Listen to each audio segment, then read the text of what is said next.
Hebraica News na TV conversa hoje com a Miriam Spritzer. A Miriam é judia, gaúcha e hoje ela faz algo que muitas pessoas talvez teriam uma pontinha de inveja. Ela conversa, entrevista celebridades, entre outras coisas.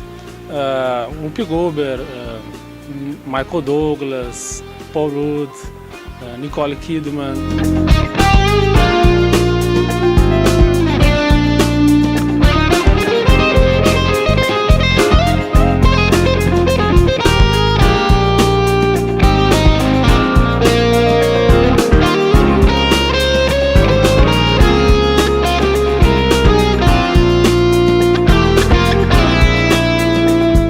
Miriam, bem-vinda ao Hebraica News da TV, bem-vinda a Porto Alegre, eu sei que tu está de férias.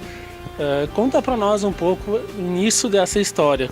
Tu é administradora e foi parar num ramo do jornalismo. Como é que aconteceu isso? Bom, é uma história até bem engraçada, porque eu realmente nunca tinha estudado jornalismo antes de... Quer dizer, assistia jornal, lia jornal, assistia programa de TV, jornalístico e tal, mas eu não conhecia muito da área, fora ter amigos da área. E eu estava morando em Nova York já há 1 ano, e eu sempre fui informada, assim, da parte cultural da cidade. E aí uma amiga minha, que trabalhava junto com a TV Com na época, foi indicada para uma vaga de trabalho. Ela morava em Nova York, mas já tinha voltado para o Brasil. Ela tinha morado em Nova York, acho que 1 ano também, que eu conheci ela no meu primeiro ano lá. E aí indicaram ela para essa vaga e ela falou, olha, eu não vou poder fazer mais porque eu não tô mais em Nova York, mas eu tenho uma amiga que, bom, ela se comunica bem. E eu já fui atriz, né, então pensei, bom, interpretar para câmera, reportar para câmera deve ser parecido. E não era para ser nada assim, quando eu falo jornalístico, eu não ia falar sobre guerra, sobre política, sobre economia, eu ia falar sobre cultura, sobre social, sobre entretenimento, mas assim, coisas que a cidade oferecia. Que era um programa novo que estava surgindo na TV Com na época, o TV Com Tudo Mais, e eles queriam isso, colaboradores pelo mundo, que iriam mostrar um pouquinho da realidade das cidades, das suas cidades, né, na TV do Rio Grande do Sul. Então, acabaram me fazendo um teste por Skype, né, fiz o teste e eu comecei a gravar pequenos clipes, pequenas matérias, brinco, né, que é matéria, mas não chega a ser uma matéria, porque era uma coisa de 1 minuto, pelo celular. Até que um dia, eu sempre, como eu te disse, eu sempre fui muito envolvida com a cena cultural e eu sempre fui muito envolvida com teatro, com o mundo do teatro nos Estados Unidos. E eu tenho muitos contatos, vou em palestras, conheço pessoas, e eu fui um dia numa palestra que era um TEDx da Broadway. E, casualmente, eu vi um produtor de uma peça que eu achei genial, que era o Sleep No More, e eu conversei com ele no coffee break, e ele me ofereceu, tu não quer fazer uma matéria com a gente? Eu, tá, pode ser. Aí eu me dei conta, bom, eu não posso mais fazer com celular, né? Liguei para um amigo meu que era cineasta, perguntei, tu topa fazer essa matéria comigo? Ele falou, topo, porque até então ninguém tinha filmado nada lá dentro. Eu era a primeira pessoa que ia poder entrar com uma câmera dentro do cenário, porque é uma peça que era um hotel de 6 andares e é uma peça imersiva, então as pessoas escolhem o que elas vão assistir, elas andam pelo hotel, e era bastante misteriosa na época, nós estamos falando uma coisa de 5 anos atrás, quando a peça tinha recém começado. E então eu fui uma das primeiras repórteres a entrar lá com uma câmera, quer dizer, eu acho que eu fui a primeira e já tinha filmado um episódio de Gossip Girl antes, mas eu fui a primeira pessoa a filmar uma entrevista lá dentro com o produtor. E isso abriu outras portas para entrevistar outros produtores, outras peças e assim vai. Então eu comecei, na verdade, pelo teatro, né? E aí foi que acabei me envolvendo com o mundo mais de Hollywood também. Como é que foi a sequência dessa história? Tu fundou um site, um blog, e aí tu passou a fazer isso como uma profissão. Eu continuo trabalhando com coaching, né, que é o que eu faço, que é o motivo pelo qual eu fui para Nova York, eu fui para lá para uma pós-graduação. Então, eu entrei junto com a TV Com, acho que era novembro ou dezembro de 2011. Não, 2011. E aí, em abril de 2012, uma amiga minha de São Paulo tinha começado um site chamado How to Be a Funny Girl. Porque foi na época dos booms de blogs de moda e ela teve uma ideia que ela não era uma fashionista, né, que a gente chama uma expert em moda. Então ela teve essa ideia de, o que eu posso fazer que não seja um blog de moda, mas que seja algo mais inteligente, mais cultural, que eu possa dividir essas coisas que eu gosto. Não que a moda não seja inteligente, a moda é bastante inteligente, mas no sentido cultural da coisa, que não tinha blog que falava de teatro, não tinha blog que falava de cinema. E ela resolveu fazer uma coisa dela que juntasse tudo isso. E na época eu escrevia minhas críticas de teatro, porque eu sempre gostei de teatro e tenho amigos que são no meio de teatro, para uma lista de e-mails ou até no próprio blog pessoal, e ela era uma das pessoas que lia. Então, quando eu comecei a trabalhar com a TV Com, ela entrou em contato comigo e perguntou se eu não topava entrar para o site dela. E aí, do How to Be a Funny Girl, a gente acabou fazendo virar uma revista online, então hoje ficou muito maior, nós temos outros colaboradores, e se chama Funny Girl. E, de certa forma, é uma profissão, hoje é levado muito a sério, né? Now, I wanted to know, because this is the second Tribeca Film Festival you have as a director. Last year you had your debut. And this is the first time you're acting and directing. How is this festival for you, and what does it mean, for the film industry and in your career particularly? I really love this festival. I love that this year is the 15th anniversary, and that it was born out of, the need for hope after 9/11 and creativity. And I love what this festival stands for, and how there's so many things that you can go to see new technologies and new innovations and really inspire filmmakers. And it means a lot to be here. Great, thank you so much and have a great evening tonight. Thank you. Como é que é entrevistar essas celebridades? O que acontece ali no meio dos atores, dos diretores? O que a gente não sabe? É muito divertido. É o tipo de coisa, eu sempre falo que a comparação... Quando tu é o repórter que tá no tapete vermelho, tu tá lá pra levar tiro, entendeu? Assim, tudo pode acontecer e tu tem que estar preparado pra tudo. Então, tem várias histórias, várias experiências. Às vezes tu fala alguma coisa errada, o ator te corrige. Às vezes tu não tem ideia quem tu tá entrevistando e a vontade que tu tem é perguntar: e aí, quem é que tu é? Sabe?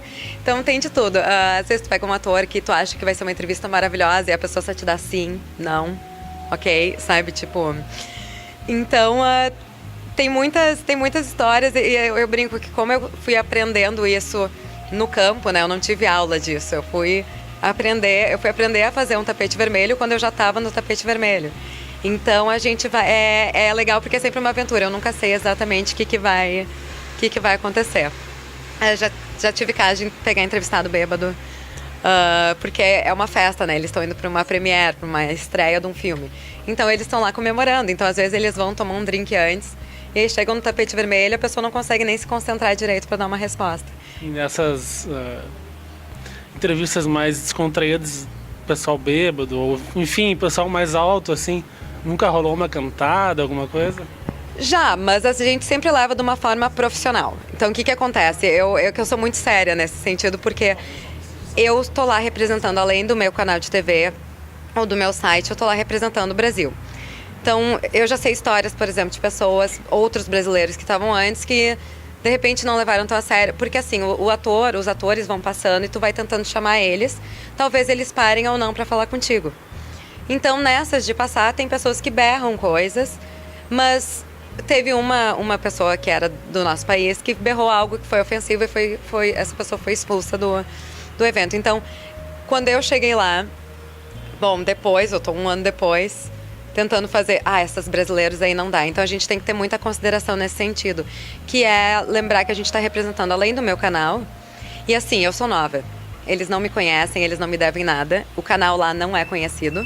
Eu estou competindo com a NBC, CBS e... vários outros. Então, eu tenho que trabalhar ainda mais para conseguir aquela uma entrevista que eu consegui. Olha, que eu consigo bastante entrevista. Sim. Não é de graça. Então, a gente sempre tem que manter aquela coisa. Se dá algum tipo de comentário, vamos dizer, desconfortável, aí eu tenho que sair de forma profissional da situação. Teve alguma entrevista que tu diga assim, essa não foi legal, essa foi chata? Ou ele me tratou meio mal? Teve várias. Eu não gosto de falar que me tratou mal, porque eles passam por uma lista de pessoas. Num tapete vermelho, geralmente tem mais de 50 repórteres fazendo a mesma pergunta, porque o meu público tem que saber o que é o filme. Eu sei que o ator já respondeu isso, mas de certa forma eu preciso daquele clipe, porque senão meu público mas e por que ele tá lá? Então, eu entendo que eles passam por que é entediante. Tem algumas que não são muito... É muito aquela coisa da empatia. Tem pessoas que não fecham. Tem pessoas que saem umas entrevistas incríveis que tu fica, meu Deus, sabe? Tipo, foram 5 minutos de conversa, foi ótimo. A da Whoopi Goldberg, por exemplo, foi maravilhosa. Foi uma entrevista super fácil, com uma pessoa que eu sou mega fã, e foi uma entrevista que fluiu bem. It's such an honor to meet you. I'm a huge fan of your work. Thank you. So I know you're a huge supporter of the Tribeca Film Festival, and you curated the shorts program. What is the Whoopi factor? How did you choose these shorts? Well, I went through 100,000, it feels like, animated shorts sent in by lots of people and picked from lots of different places. And I just picked what I liked, what made me happy, what made me think a lot, you know. And as a kid who grew up watching animation, you know, it's how I learned about classical music. It's how I learned about the opera. So for me, it's a way to say to people, listen, there are lots of ways to tell a story, and these are, for me, some of the best. Now, animation is a specific area in cinema that changed a lot throughout the years. Yeah.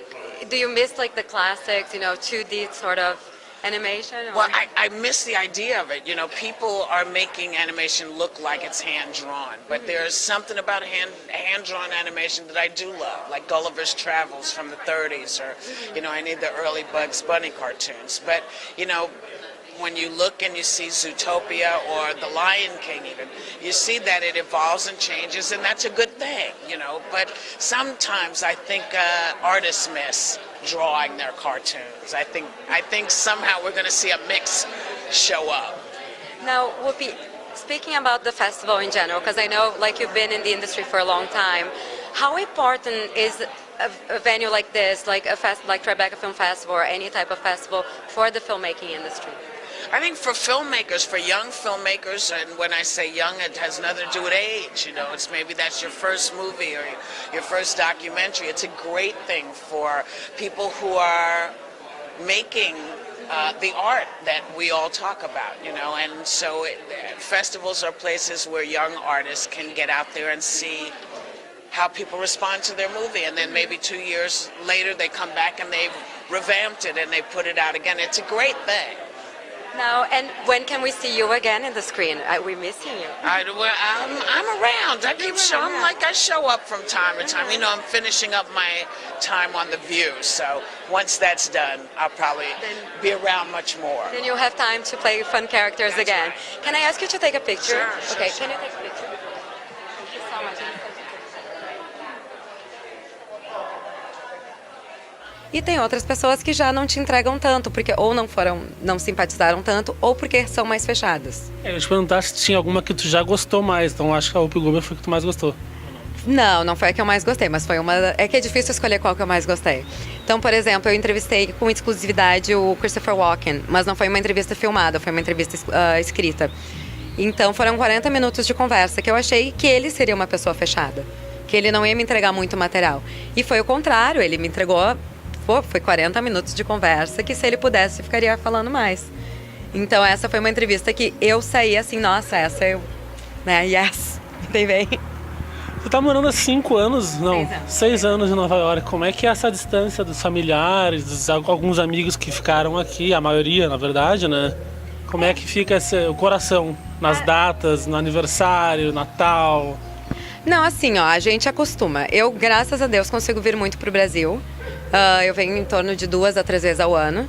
E quando eu venho é aquela loucura, encontrar todo mundo, né? Até pra gente marcar essa entrevista hoje, tava difícil de achar horário, porque realmente é almoço na avó, é cafezinho com a prima, sabe? Então acaba que eu encontro um monte de gente quando eu venho pra cá. E é sempre muito bom, porque eu encontro aquelas 2 semanas super intensas, encontrando todo mundo, curtindo as pessoas, e aí depois eu volto pra lá e eu já tô há 6 anos lá. Então eu já criei vínculos lá, então eu já tenho muitos amigos lá. Então meu aniversário, que antigamente, meu primeiro aniversário lá, eu me lembro que uma amiga do Brasil tinha vindo pra Nova York, a gente estava organizando uma festa, a gente estava apavorada que não ia ninguém. Aí apareceram 40 pessoas, então hoje em dia eu já não tenho mais essa, o que eu vou fazer numa sexta-feira à noite? Eu já tenho um grupo que eu saio na sexta-feira à noite. Ou, domingo, com quem que eu vou almoçar? Que eu almoçar na casa da minha avó. Bom, é diferente, não é que é melhor, não é que é pior. É diferente, tu acaba te tornando um pouquinho mais digamos que independente da família nesse sentido de estar presente. Mas, por outro lado, eu acho que eu tenho conversas de muito mais qualidade com meus pais por telefone, porque tem algo a contar, ou como eu não vejo eles frequentemente, não é aquela coisa, oi, cheguei em casa. É assim, olha, hoje aconteceu isso, não sei o quê, né? Então, tem mais diálogo, tem mais... Eu acho que é uma troca, tu talvez não esteja presente fisicamente, mas, de certa forma, tá fazendo parte. E tu já se sente em casa em Nova York? Sim, já há muitos anos. Eu acompanhei algumas entrevistas tuas pelo YouTube, eu vi algumas, e tu fala que Nova York é muito engraçado, que é um set de muitas filmagens, séries, filmes. E tu disse que na tua rua, por exemplo, filmam Gossip Girl, é isso? Isso, filmavam, né? Porque o seriado foi cancelado, mas filmavam lá. Como é que era isso? Ver teu prédio ali na televisão? O meu prédio acho que não chegava a ser no corte, mas tu acaba vendo a lojinha que tu vai lá pra comprar, sei lá, uma Coca-Cola no final de semana, sabe? A que a gente chama de botega. Isso sim, é muito engraçado porque eu era vizinha de verdade de algumas quadras da atriz que fazia a Lily Vander Woodson. Eu não sei o nome da atriz, tá? Mas ela era do seriado. E ela tinha tido nenê e tal, mas no seriado ela era mãe de uma adolescente. Aí eu sempre que eu passava pra gente, eu via a Lily Vander Woodson hoje na rua. E depois chega uma hora que assim, fecharam a tua rua e tu tem que ir pro trabalho. Putz, eu não acredito, eu vou ter que andar mais uma quadra pra pegar o metrô, porque a minha rua tá fechada. Então, assim, é engraçado porque é bem aquela coisa que o nova-iorquino começa a ficar mal-humorado depois de um certo tempo com algumas coisas que no início, nossa, que demais, que nem a Times Square. Eu, quando turista, ia pra Nova York, nossa, Times Square é a coisa mais linda do mundo. Hoje em dia eu odeio. Se eu puder evitar aquela quantidade de pessoas e luzes, eu evito. Então, eu acabo não conseguindo por causa dos teatros, né, que são todos lá, mas a gente faz o possível. Então, é engraçado que, mesmo com as filmagens, tem isso, né, é muito legal no início, mas o legal, por exemplo, eu vou assistir um filme que é Nova York, eu vejo os restaurantes que eu vou, eu vejo bares que eu já fui, tu consegue reconhecer os lugares e isso é uma coisa que, assim, é como se fosse um seriado filmado em Porto Alegre, e tu vai ver o barranco. Ai, olha ali o barranco. É uma identificação que tu faz parte daquilo também e que aquilo é tão grande que tá no cinema, tá na TV, todo mundo... É engraçado que as pessoas...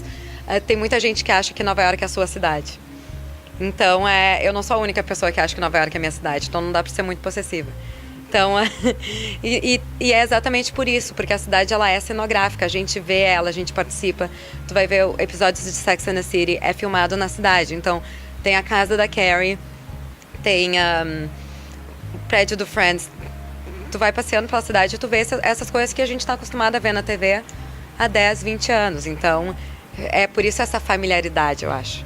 Bom, então tu não pensa em voltar para Porto Alegre, né? A gente nunca fala nunca, né? Mas acho que no momento não.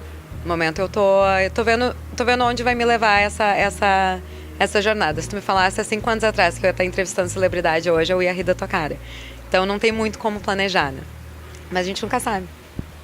Me fala um pouco das outras atividades que tu faz. Tu se formou em coaching. Sim, Me explica um pouco para nós isso. Eu fiz uma pós-graduação na New York University em coaching. Né? Eu já trabalhava com programação neurolinguística e coaching aqui no Brasil e fui para lá fazer exatamente isso, porque sou formada em administração, trabalhei nessa área também, e aí eu queria trabalhar em algo um pouquinho mais humano, né? Eu gosto de lidar com pessoas, por isso que eu gosto de fazer entrevistas também, então eu fui para lá fazer esse curso de coaching e pouco tempo depois comecei a trabalhar lá nessa área. Então, trabalho com clientes de empresas ou clientes, que eu brinco, né? Cliente jurídico e cliente físico.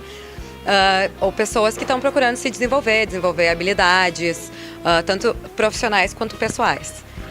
O que é a neurolinguística, só para o pessoal entender melhor? Tá. A programação neurolinguística é um conjunto de ferramentas. Ela surgiu nos anos 70, mais ou menos, e nessa época eles começaram a analisar o que... não é analisar, eles começaram a perceber, por exemplo, que os veteranos de guerra do Vietnã voltavam. Não sei se era do Vietnã ou da Coreia, então qualquer coisa, cortem. Veteranos de guerra. Veteranos de guerra, eles começaram a analisar em veteranos de guerra que foram expostos à mesma experiência. Uns voltavam traumatizados, que não conseguiam fazer nada na vida, e outros voltavam e viravam as sumidades, começavam a fazer milhões de coisas.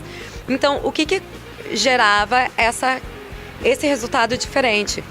E com vários estudos e vários de várias áreas diferentes, por isso que eu falo que é um conjunto de ferramentas da psicologia, da comunicação, da gestalt, da hipnose, enfim, da hipnose ericksoniana principalmente, e descobrimentos que a própria PNL fez, eles chegaram à conclusão que o cérebro funciona como um computador.